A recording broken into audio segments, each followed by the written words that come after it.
Hey, what's going on, guys? Bonfire Fishing here. And in today's episode, I am going to be talking about lures to throw whenever we get off this ice. So, most of my viewers are from Southern Illinois. It seems like Central Illinois, somewhere around there.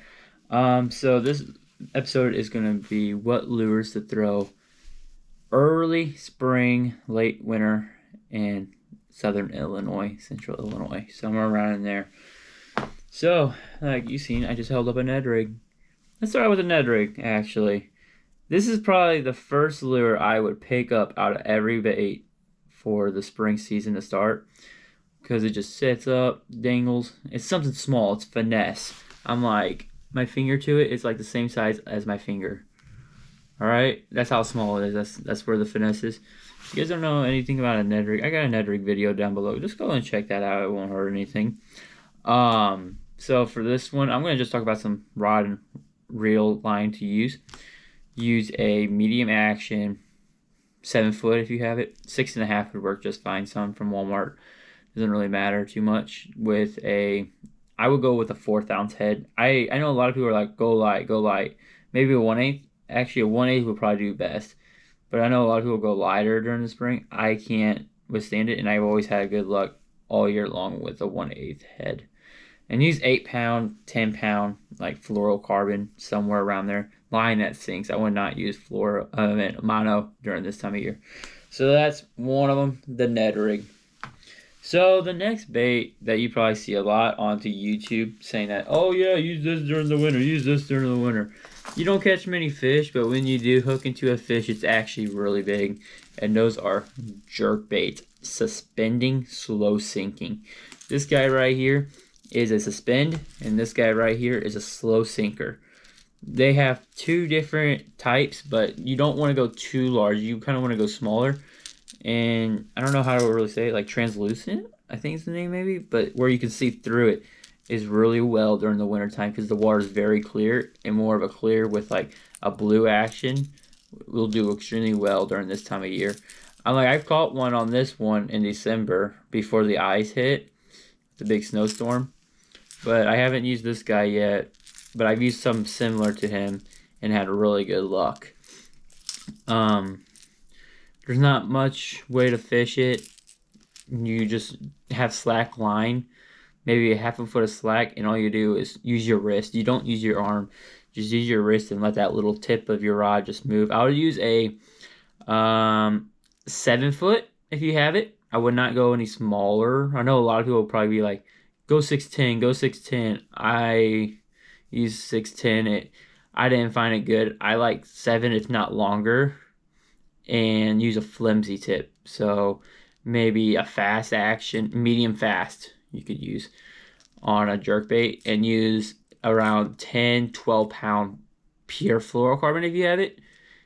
If not, I'll probably go 8-pound hybrid, because these guys need a sink, need line to be extremely thin, mainly during the wintertime for the jerkbaits. Oh yeah, check this one out. Bass and Baskets. He makes custom, so it's like a blue top, clear body, and he's got like purple. Yeah, all custom painted. These things are awesome. I really want to try it, and they're actually reasonable priced. So the next lure that you probably see a lot of people throwing, and I don't know if it's just me or not, but I like going finesse jigs. I know some people probably during this time will use an actual big bulky jig down there, but I find finesse jigs be extremely well because it's nice in a small presentation. These fish are just getting off a cold front, and it's starting to warm back up, and they're hungry. They don't want to move very much yet. So I think a small little finesse jig would work great. Maybe change the trailer. But I like the orange color. I will actually say this is the one color I will throw during this time of year.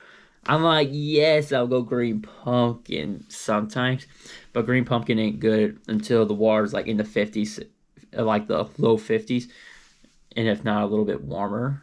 Where this is great for when the water's just getting off the unfrozen. I've caught fish where they're like just unfrozen, and this thing works extremely well. This thing works extremely well all year long.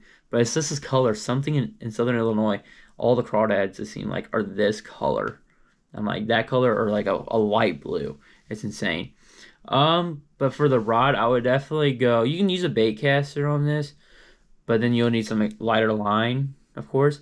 So I usually use just a spinning rod, doesn't matter the length, with 8-pound fluorocarbon, 10-pound fluorocarbon.